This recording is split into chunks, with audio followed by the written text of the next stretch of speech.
kita mendengarkan firman Tuhan, mari kita satukan hati kita, kita berdoa. Terima kasih Tuhan atas berkat-Mu, Engkau masih memberikan nafas kehidupan. Sebentar lagi kami akan mendengarkan firman-Mu, Engkau yang membuka hati dan pikiran kami, agar kami dapat mengerti dan menjalankan di dalam kehidupan kami sehari-hari. Di dalam nama Tuhan Yesus Kristus kami berdoa. Amin. Bapak Ibu, firman Tuhan menyapa kita tertulis dalam Wahyu 7 ayat 1-3. Beginilah firman Tuhan. Kemudian daripada itu aku melihat 4 malaikat berdiri pada keempat penjuru bumi, dan mereka menahan keempat angin bumi, supaya jangan ada angin bertiup di darat atau di laut atau di pohon-pohon. Dan aku melihat seorang malaikat lain muncul dari tempat matahari terbit.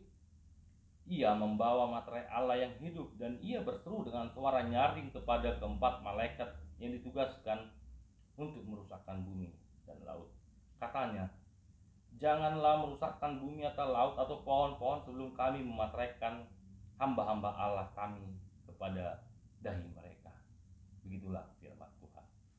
Bapak Ibu yang terkasih dalam nama Tuhan kita Yesus Kristus, secara garis besar kitab Wahyu merupakan sebuah penglihatan, penyikapan oleh Yohanes. Secara khusus jika kita melihat di dalam Wahyu 7 dan Wahyu 8, ini menceritakan 7 materai penyikapan Allah kepada umatnya. 6 materai disikapkan pada ayat 7 dan ayat 8 digenapi menjadi 7 materai. Begitu pula pembacaan kita pada hari ini. Jika kita melihat ayat 1-3, kita harus menatap perikop ini dari ayat 1-8, bagaimana diceritakan dibuatkan oleh Yohanes. 144.000 orang dimateraikan oleh Allah di dalam masa akhir zaman. Sebelum kita masuk pada pembahasan teks, apa yang dimaksud Yohanes mengenai dimateraikan? Ada 2 pemahaman mengenai dimateraikan. Yang pertama, kepemilikan dan otoritas Tuhan atas orang yang dimateraikan.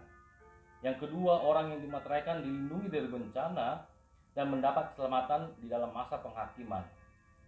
Oleh sebab itu, orang yang dimateraikan sebanyak 144.000 menurut para penafsir, ini adalah angka metafora bahwa orang yang dimateraikan masuk ke dalam kerajaan surga merupakan orang-orang yang terpilih, yang diseleksi oleh Allah.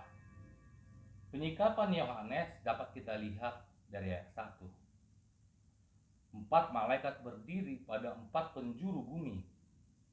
4 penjuru bumi mencerminkan kiasan arah ujung mata angin. Maksudnya bahwa 4 malaikat itu menguasai seluruh bumi. Oleh sebab itu, akhir zaman dimulai dari 4 penjuru mata angin. Bahkan dalam kitab Yeremia 49 ayat 36-38 dinubuatkan akhir zaman keempat angin dari keempat penjuru langit membawa penderitaan. Kemudian kita melihat pada ayat 2 dan ayat 3, Yohanes melihat seorang malaikat membawa materai Allah agar melarang agar bumi jangan dirusakkan sebelum Allah memberi materai kepada 144.000 orang. Dari ayat ini banyak sekali tafsiran, banyak sekali pengertian yang ingin dituliskan. Akan tetapi saya akan melihat bagaimana ayat ini dan menarik garis merah sesuai dengan topik minggu kita. Pada minggu kita ini, topik minggu yaitu panggilan memelihara ciptaan. Maka saya mencoba menarik garis merah yang pertama dari pembacaan kita, perenungan kita, bahwa Allah belum ingin ciptanya dirusak oleh para malaikatnya sebelum terdapat 144.000 orang yang akan dimateraikan oleh Allah. Allah masih memberikan kesempatan untuk memperbaiki tatanan dunia ini. Dan Allah lah yang berkuasa atas tatanan dunia ini. Dan tidak boleh ada yang merusak alam ini. Bahkan malaikat penghancur pun tunduk kepada Allah, sang penguasa tatanan dunia. Oleh sebab itu, kita dipanggil, kita dituntut memelihara ciptaannya, agar dunia dan isinya ikut serta memuji dan memuliakan Tuhan. Mungkin pertanyaan dan perenungan bagi kita, Sudahkah kita ikut serta menjaga tatanan dunia ini? Sudahkah kita ikut serta memberikan kebebasan kepada dunia ini dan isinya agar dapat ikut memuji dan memuliakan Tuhan? Atau kita menjadi penghancur bagi tatanan dunia ini, sehingga mereka tidak lagi dapat memuji Tuhan? Yang kedua, melalui perikop ini, orang yang dimateraikan oleh Allah akan selalu dilindungi dari 4 bencana yang digambarkan oleh Yohanes. Allah berkuasa atas 4 unsur dunia ini. Allah menjaga umatnya. Oleh sebab itu, melalui perikop ini, di tengah pandemik ini, COVID-19 yang merajai kita, melalui perikop ini, kita yakin dan percaya Allah berkuasa atas dunia ini. Kita yakin dan percaya Allah juga berkuasa atas pandemik ini. Allah berkuasa atas tatanan dunia ini. Memang pernyataan ini menimbulkan pertanyaan-pertanyaan, menimbulkan banyak sekali pertanyaan spekulasi menjebak yang mengatakan, mengapa Allah membiarkan pandemi ini berkuasa atas dunia ini? Jikalau Allah berkuasa atas dunia ini, mengapa dia membiarkan pandemi ini berkuasa? Akan tetapi, mari kita mencoba introspeksi diri.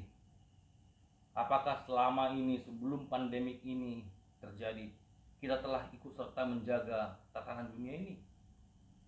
Apakah kita juga ikut serta menjaga kebersihan dunia ini? Apakah kita juga menjaga kebersihan diri kita? Banyak para ahli berpendapat semenjak COVID-19, 3 bulan merajai Indonesia, bahkan dunia ini, banyak para ahli berpendapat, dan saya mengutip dari berbagai media-media online yang mengatakan 3 bulan Jakarta di masa PSBB, tingkat pencemaran lingkungan menurun drastis, global warming menurun tajam, manusia menjadi rajin mencuci tangan, masker menjadi alat yang wajib saat keluar dari rumah, tingkat kemacetan dan polusi udara berkurang tajam. Walaupun memang kita harus akui di saat suatu persoalan menjadi lebih baik, ada persoalan lain yang muncul, persoalan ekonomi, persoalan sosial.